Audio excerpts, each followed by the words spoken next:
नमस्ते हजुरलाई हाम्रो अस्पतालमा स्वागत छ। म आज हजुरको के सहयोग गर्न सक्छु?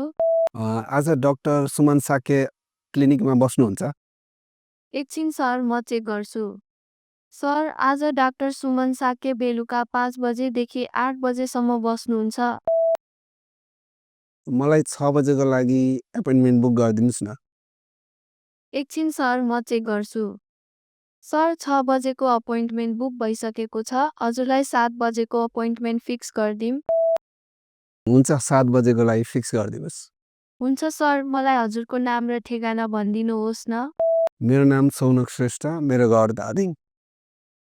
हुन्छ सर, म हजुरको आज 7 बजे डाक्टर सुमन साकेसँगको अपोइन्टमेन्ट फिक्स गरिदिन्छु।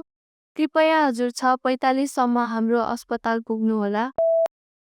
हुन्छ। हुन्छ सर, हाम्रो अस्पतालमा कल गर्नुभएकोमा धन्यवाद।